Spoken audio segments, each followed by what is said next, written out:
And she asks, at what moment did you know that you were on the right track? So when did you identify that you had found that passion, that you were painting the canvas that you wanted to continue painting? Well, that's where I was lucky, because I did stumble into the fact, my dad had a small brokerage firm, and I would go down on Saturday morning and to go to lunch with him, and it was a big deal.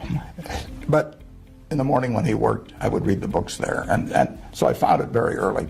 And not everybody does that. That's just plain luck when that happens. So I always knew the path I wanted to follow, and I was intellectually okay with it from the start, but I got messed up to some extent when we moved from Omaha to Washington. I didn't adjust very well, and my grades were terrible, all kinds of things. So I got very off the track, and it took my wife, basically said she just had to have this little watering can that she sprinkled on me, and finally the flowers bloomed. But it took a while, and I was very fortunate.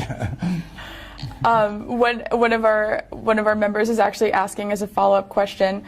This is Casey from Texas. She's asking, can you remember a specific time in your life when you had the most difficulty adjusting to your career path, and it sounds like maybe that was your move to Washington, but can you sort of inspire our audience with an example of a time when you may have doubted your career path, and how did you move out of that into where you are today? I really didn't doubt my career path, but I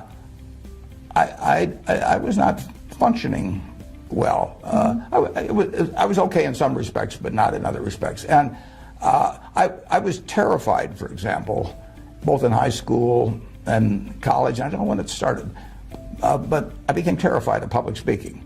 And I just couldn't do it. I mean, and so I arranged all my classes so I never had to do any public speaking. And I got to Columbia, and I saw an ad in the paper for a Dale Carnegie course. And I went down, it was somewhere in the mid-40s, and I gave the guy a check for $100, and I went back and stopped payment. I lost my nerve. And then I came out, I got out of Columbia actually when I was 20, and I came out to start selling securities in Omaha. And I realized I had to get up and be able to get up in front of people. I couldn't go through life this way. So I saw an ad again in the local paper that there was a Dale Carnegie course being given. I went down and I gave the fellow $100 in cash. And I became associated with 30 other people in the class. We couldn't stand up in front of a group and say our own name. I mean, it was pathetic. But that class changed my life in a big way. Wow. As a matter of fact, they used to give a pencil every week for whoever did the most with what they learned the previous week. And during that class, I proposed to my wife, and she accepted, and I won the pencil that week. Oh, wow. So it's important. I mean, you've got to be able to communicate in life, right. And it's enormously important. And probably the schools, to some extent, underemphasize that. I mean, you can start going for an MBA, and people think it's kind of beneath them to teach you about communication. But if you can't communicate, if you can't talk to other people and get across your ideas or write, you're giving up your potential. And anybody that's got a career potential of X, I guarantee it'll be 150% of X if they really learn how to communicate well. So that was a big part of really succeeding in my career. When you get right down to it. And then I was fortunate enough to pick up a book when I was 19 by a great teacher, Benjamin Graham, and he taught me a lot about investments, but it was really my dad and my wife that taught me about life.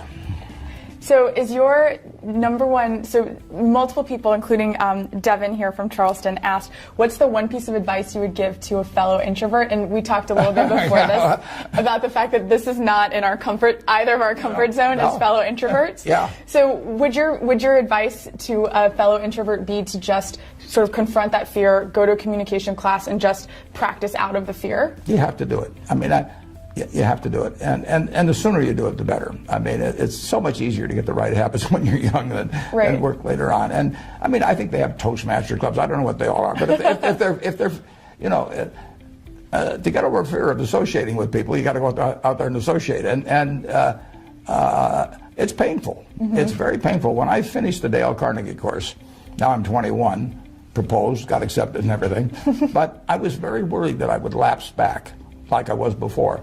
So I actually went up to the University of Omaha I want to teach, and fortunately they accepted me. So I started teaching a class at night when I was, I believe, 21, and you know, you got to do. You got to force yourself sometimes to do things, and I know it isn't easy because it wasn't easy for me. When I started selling securities, I was 20 when I started selling securities, and I would go out. I used to walk around downtown Omaha and call on people, and there were people that I knew weren't going to be that friendly sometimes. And I'd walk around the block 3 or 4 times sometimes before I'd walk in. Work up the nerve to get in there. Absolutely, you know, it's not a bad thing to take a job as a salesperson, just to interact with people. I used to sell shirts at JCPenney company. You know, I sold men's suits, I sold children's clothing, and if you are somewhat introverted, like you say you are, and I know I am, just getting out there and forcing yourself to get into a situation where you talk with people. Most of them don't bite. What's the one piece of parting advice that you'd like to share with our members who are in the first 10 years of their careers? You know, just find your passion, and remember, those males around you, a lot of them have got a lot of the Wizard of Oz in them.